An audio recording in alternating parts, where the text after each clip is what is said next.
South Florida is set to be on the clock. Exciting time because the MLB Draft is just a couple of days away, and South Florida projects to have 3 players go in the first round. Potentially all could go in the top 10 or the top 15. We will break that down today on the Man on Second pre-draft podcast here on the Man on Second YouTube channel. We have a few other players too that can get drafted, but for this particular podcast, I'm going to focus on our 3 projected first rounders. And so it's pretty exciting because we got, we can start off with Jacob Lumbard, who's the star shortstop at Gulliver Prep. We'll have Stoneman Douglas left-hander Gio Rojas. So we're looking at 2 high school players. Both are projected to go in the top 10. And then the wild card in it is a college player, Justin LeBron at the University of Alabama, who is a product of Archbishop McCarthy here in Southwest Ranches in Broward County. Where will Justin LeBron go? I've seen everywhere from top 10 to as low as 15, maybe 18. But keep this in mind, a year ago, there was a lot of talk that Justin LeBron would go 1-1. Or if nothing lower than maybe number 2 in the draft. So they're basing that on a little bit of a down year in their eyes for the evaluators or people that are doing smoke screens. So we will break that down here on the channel. Yeah, and we're going to start off with, I'll kind of thumb through the mock draft. This is from MLB Pipeline. I used to work at MLB.com. Know these guys. They do a fantastic job. Check out their work.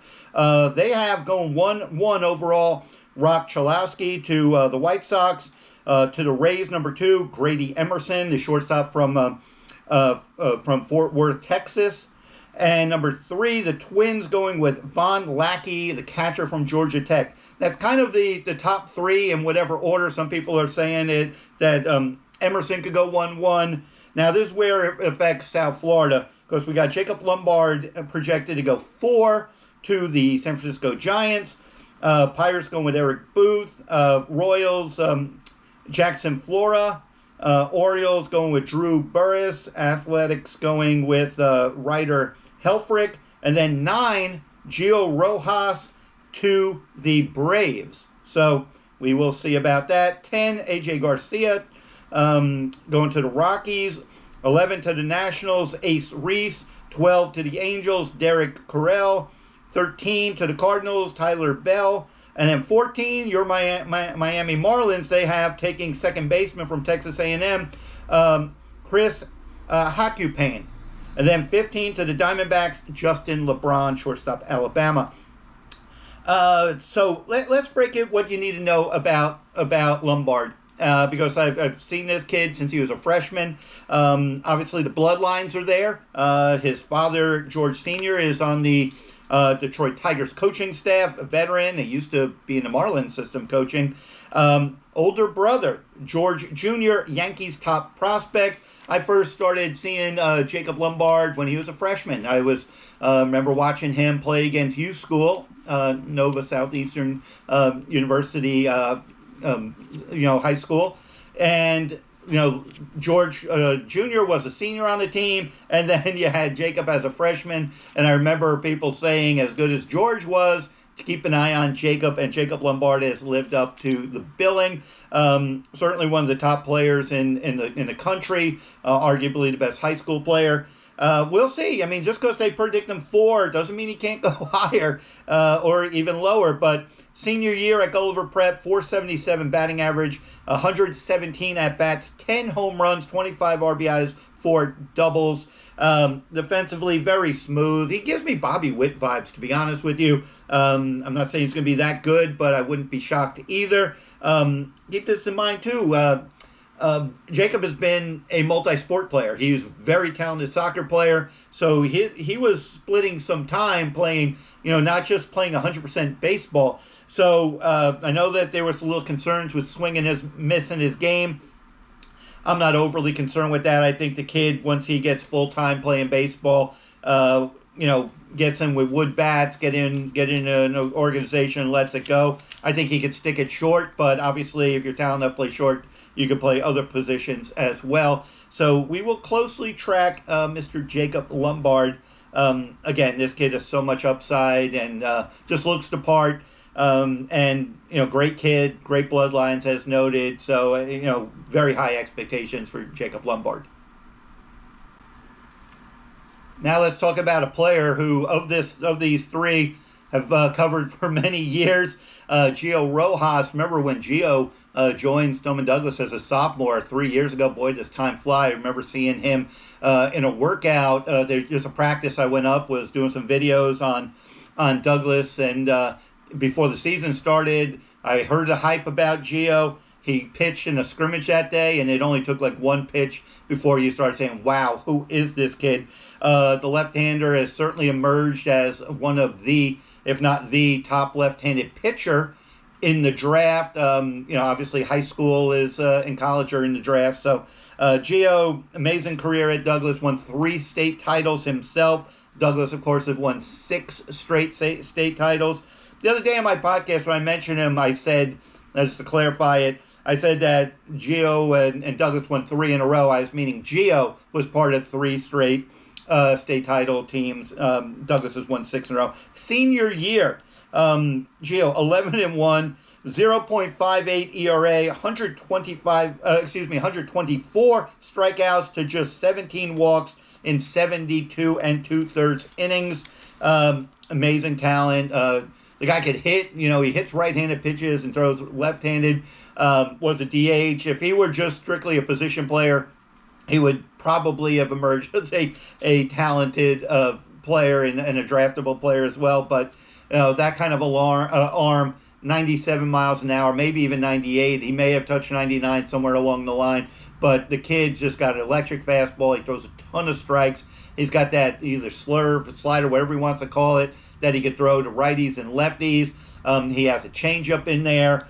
Super athletic, and what that means when you have such an athletic pitcher means they can make adjustments a lot quicker. High base, highly competitive, while other players have shied away from pitching deep into seasons or wanting to throw too much because they're already protecting their draft status. That was not part of Gio Rojas, at the state, and I covered him and watched him win his 3rd straight state title. He beat Venice, throwing 6 2/3 innings in the state championship game against the number 1 ranked team in the country. The only reason why he didn't have the complete game was he hit the 105 pitch limit there, so he had to come out of the game with 1 out to go. His team held on to win 2-1, and Gio threw like a 1-hitter in 6 2/3 as well. So looking forward to see where Gio goes, because we're seeing he could go in the top 6, maybe 6 to 9, or maybe does he go higher? Obviously, there's teams that are positioning. There'll be some upsets, but I don't really see Gio Rojas slipping past the 10th overall pick. Super exciting player. Can't wait to see him at the next level and see what happens where he gets selected.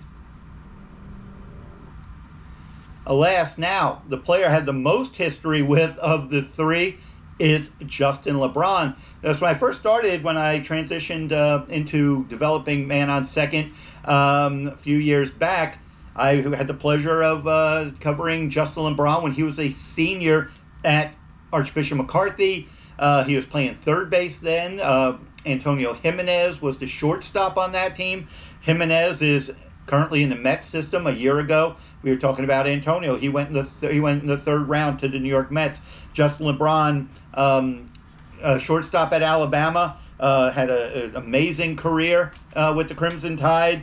And his senior year, 61 games, 277 batting average, 16 home runs, 48 RBIs, 58 runs scored, 534 slugging percentage, 386 on base percentage. A little bit of the knock is the swing and miss. He did strike out 56 times.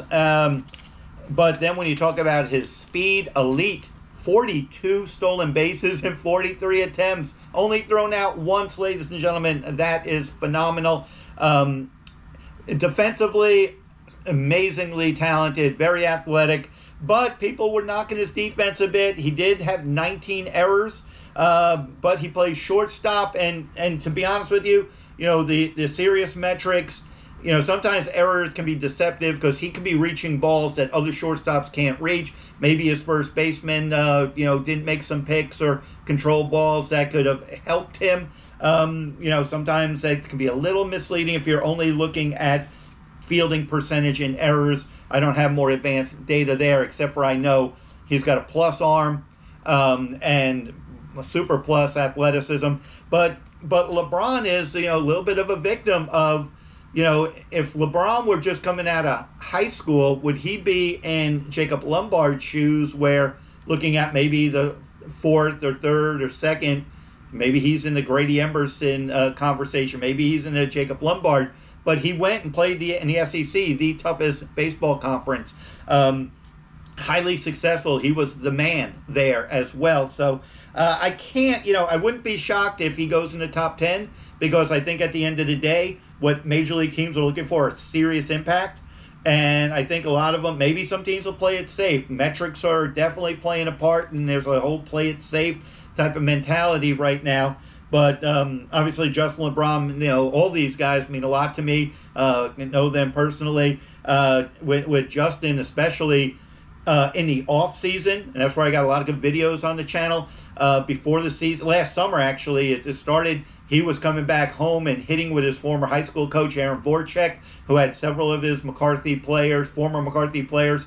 Aaron Voracek is now on the American Heritage staff. He had them hitting at Heritage. I got a lot of video of LeBron and some of his high school teammates, and they're up on the channel. Andrew Ildefonso, Greg Caban, these guys are Noah Albuquerque. Their videos are up there as well. But LeBron, it's a great footage of him taking batting practice there. Then in December or early January, I can't remember, right before he went to Alabama, it was around the holidays. He was home before he went to Alabama. I got some footage of him as well, so that's up here on the channel. But like I said, I'm gonna wrap this one up, kind of focus on these guys, because we got guys like Brady Snow, Jensen Veras, John Mora. We got other players that can get drafted from South Florida, but I don't want to. I'll do a separate on that in the next day or so. Want to highlight on a potential top 3 picks that can go from South Florida. When I say South Florida, I mean Broward County or Miami-Dade, obviously West Palm, but I'm based in Broward, and for the purpose of this, I'm focusing on our guys here in Miami-Dade and Broward counties.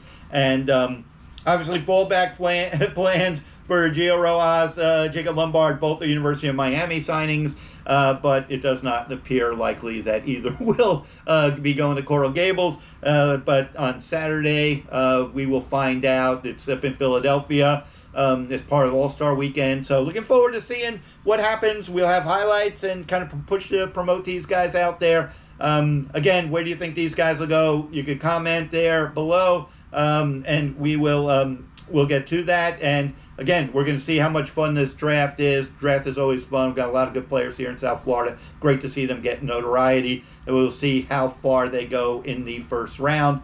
Can't wait to find out. So check everybody out in the next video.